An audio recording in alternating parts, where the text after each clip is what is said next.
Senator from Louisiana. Thank you, Mr. President. With me this evening, Mr. President, is Mr. Nick Ayers, who is one of my colleagues in my office, on whose judgment, counsel, and advice I rely regularly.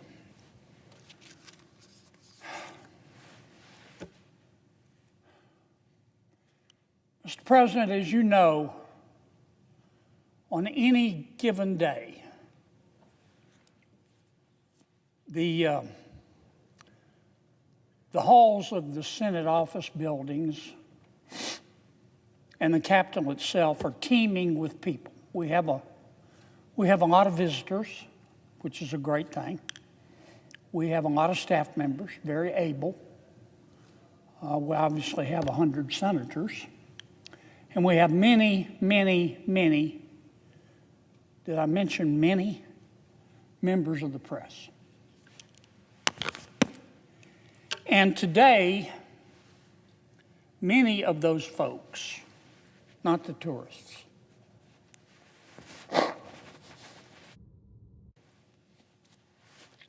excuse me, Mr. President.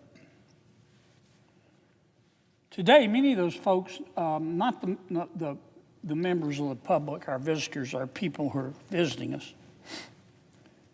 but some staff members, some senators, and some members of the media have been catatonic. Catatonic. They've been foaming at the mouth. And it all has to do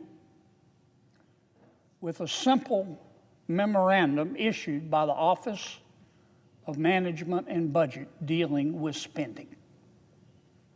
And I want to talk about that for a few minutes, Mr. President, and try to put it in perspective. I thought about starting my talk today off by saying, if it weren't for double standards around this place, there wouldn't be any standards at all. And actually, that's true, but that's too cynical for the point I want to make today. The point I want to make today is that in Congress, we're headed for a multiple vehicle pileup.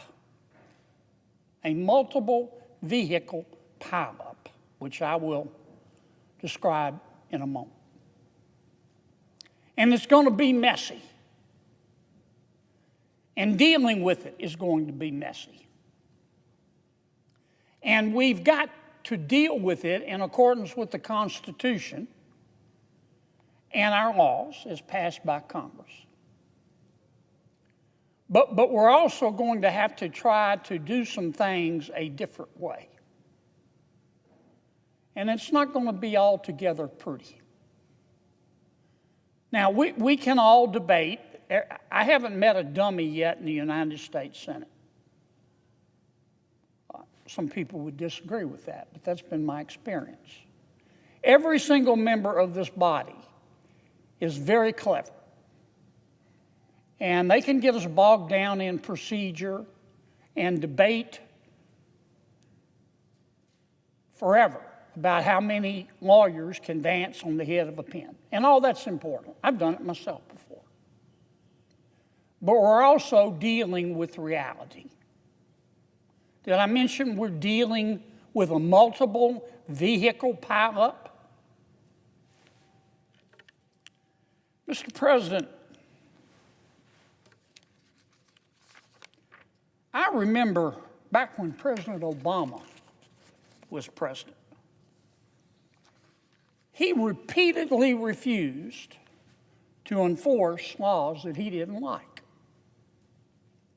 When certain provisions, I remember it like it was yesterday, when certain provisions of the Affordable Care Act proved to be controversial, it was law. But some of those provisions of law that he passed were controversial. I'll give you an example. The mandate that large employers provide insurance to their employees or else pay a big penalty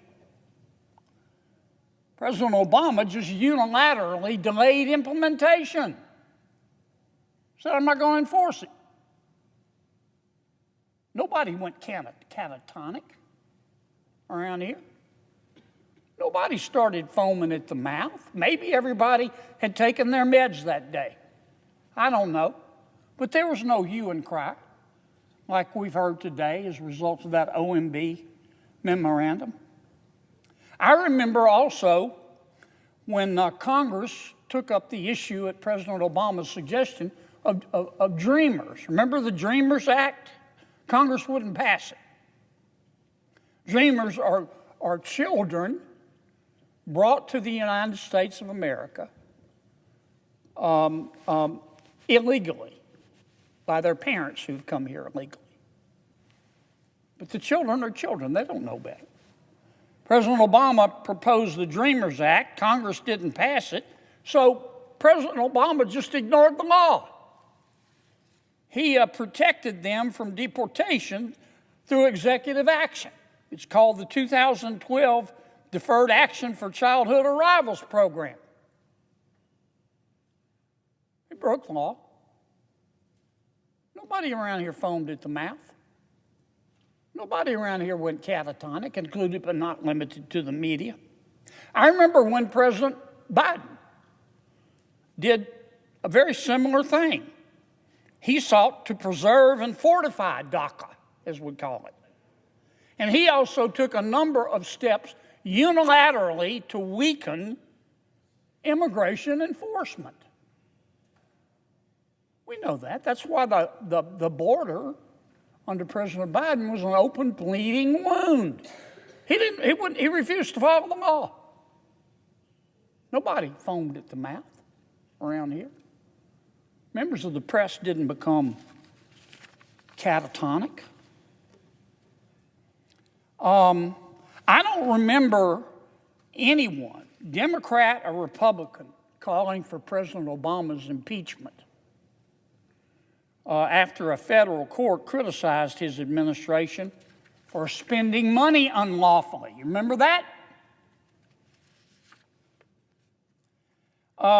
President Obama decided to pay subsidies to health insurers in 2014. Decided to give them money. This is one problem. Congress hadn't appropriated the money. The GOP House, the Republican-controlled House, sued him. Federal judge ruled against President Obama. But the money was spent. I remember when the GAO concluded that the Obama Health and Human Services Department in 2016 illegally spent money. Congress didn't appropriate it by paying insurers instead of sending the money to the Department of Treasury. Nobody around here foamed at the mouth, including members of the press. Nobody around here went catatonic. Now, I didn't come here today, Mr. President, to debate the Take Care Clause of the United States Constitution. We're all familiar with it. The President has a constitutional duty to, quote, take care that the laws be faithfully executed. That's the law. It's in our Constitution, bigger than Dallas, right there. And I believe in it. I didn't come here today to debate. I didn't come here today to debate the 1974 Impoundment Control Act, which the courts have ruled to be constitutional, which says that Congress gets to appropriate the money and the president has to spend it. I don't want to get into all that. But I guess my point, Mr. President, in light of this OMB memorandum, which I'll talk about in a moment, my point is that having embraced non-enforcement when they like the results under President Biden and President Obama, my Democratic friends have very little standing. None, in fact, none, zero, zilch, nada, no standing to complain when President Trump employs the same legal theory for different purposes. I'm not suggesting that we ought to follow the rule, 2 wrongs don't make it right, but they do make it even. I'm just gently suggesting that maybe I should have started this speech with, if it weren't for double standards around this place, there wouldn't be any standards at all.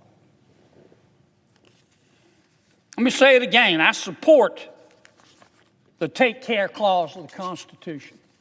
And I can read the law. I know a law book from a J. Crew catalog. I know what the Impoundment Act says. And I can read the court opinions holding that it's constitutional. Now, why am I talking about all this stuff? As you know, since he's been president, I don't know, a week, 10 days, President Trump has issued about a squillion executive orders. I think it's the most executive orders issued by a president in this short period of time in the history of ever. I'm still trying to read them.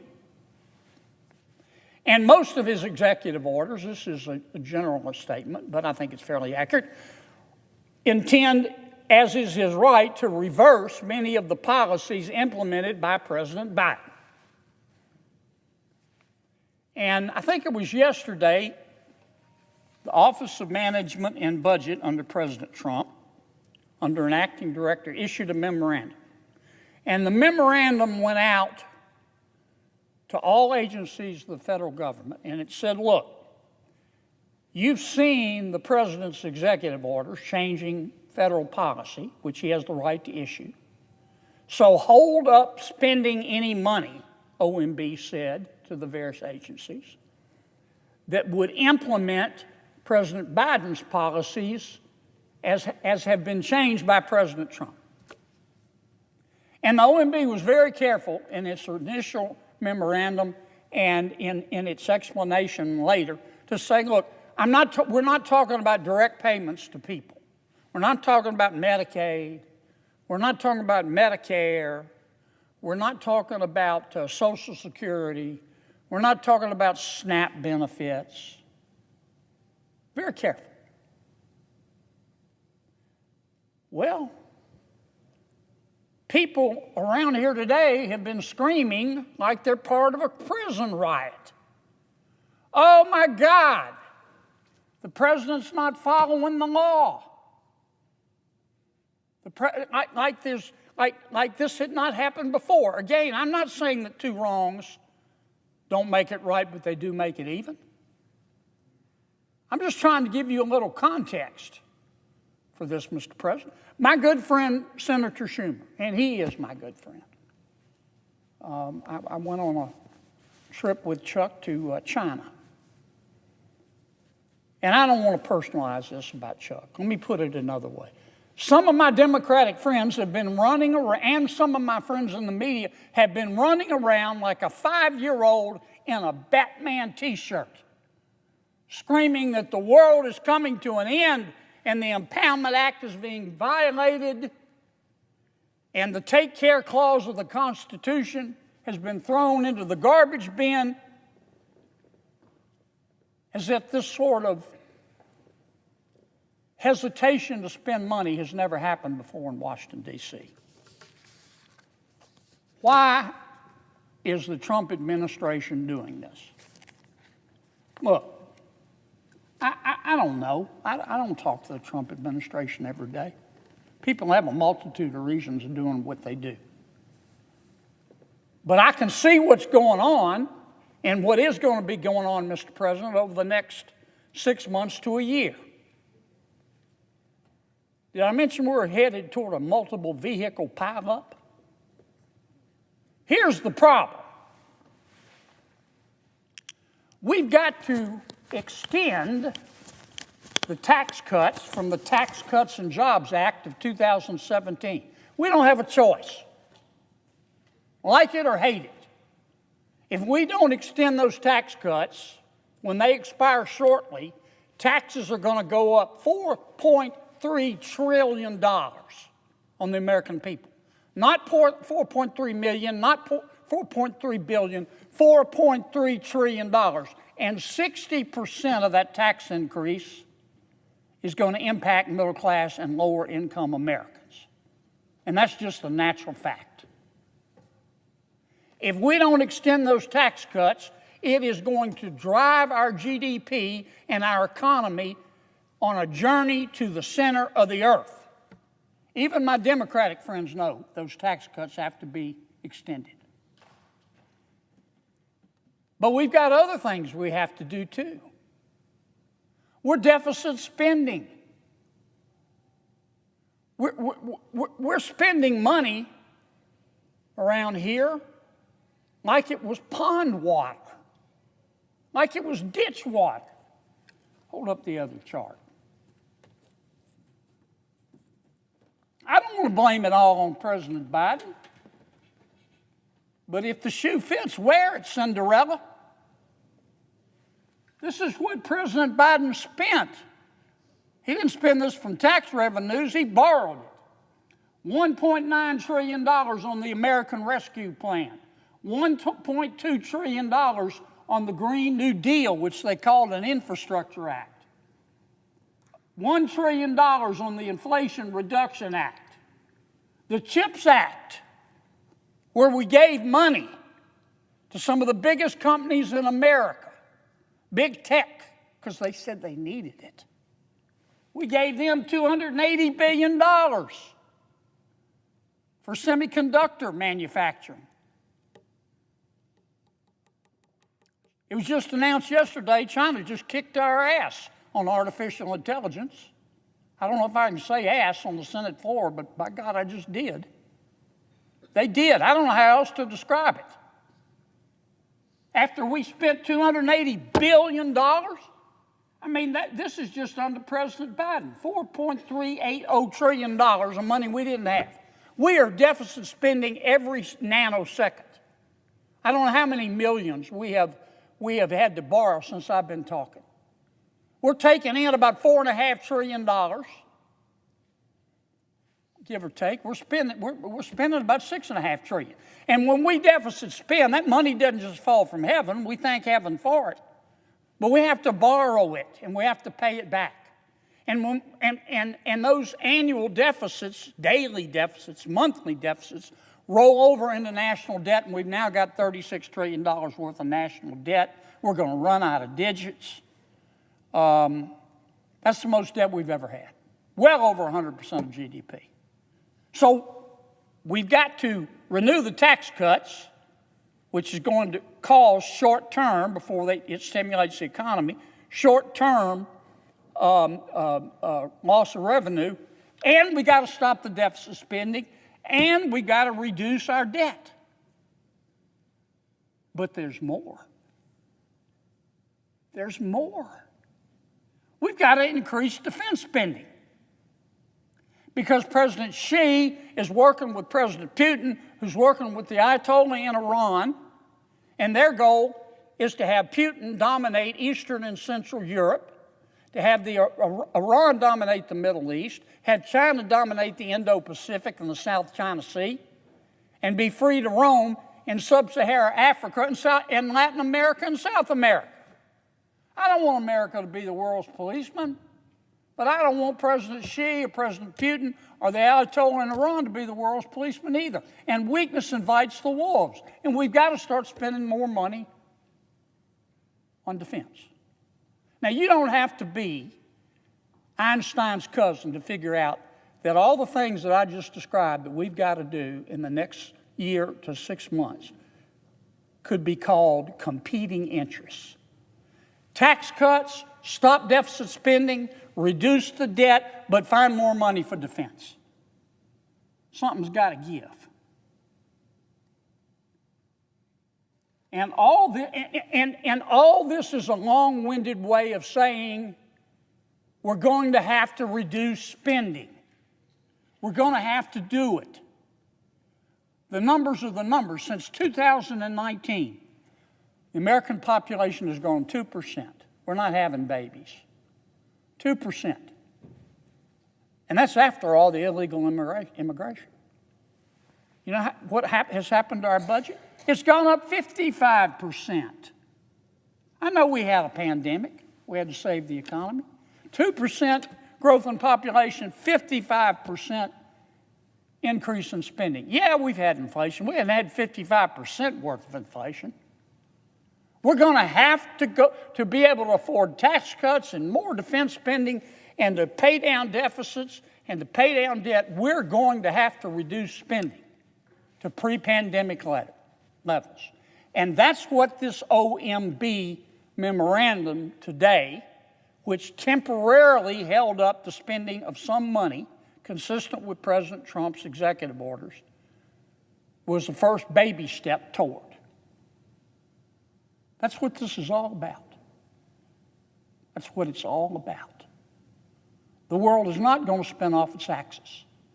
And again, I support the Take Care Clause of the Constitution. I understand what the Impoundment Act says, but this is reality. And this is what we've got to solve over the next year. And we're going to have to solve it. Show me that other chart. We're going to have to solve it together because the debt is $36 trillion. Our population is 355,000 people. That's 102 grand per man, woman, and child, and it's increased. And we're about to extend the tax cuts and start spending more in defense. There's a lot of excitement around here about the reconciliation bill or bills. I'm excited about it. You can write this down, Mr. President, and take it home to Mama. Those reconciliation bills, which we have got to pass to get through this multiple vehicle pileup that I just described, are going to contain substantial spending cuts. They are. Because you know what? If they don't, that reconciliation bill or bills will never pass the United States Senate. And I know it will not pass the United States House of Representatives. And then we will have failed to do what we told the American people that we were going to do, which is to get federal government right-sized, to try to put the high prices behind us by growing out of them, by stimulating the economy and increasing wages, by making energy cheaper, by paying down our debt. And that's what's going on. So I hope all the folks today will go home and take off their Batman t-shirts, wash them. They're probably a little sweaty. I hope everybody will go home. Those who drink, have a cocktail, take their meds, and put this all in perspective. That's what that OMB memorandum was all about. And I'm going to say this one final time because maybe some members of the media are listening. I am not advocating to ignore the Constitution. And I am not advocating to ignore the impoundment laws of this Congress. What I am saying is, if you don't believe we're going to have to cut spending substantially in order to get out of this mess that has been created, then you shouldn't be driving. Mr. President, I yield the floor.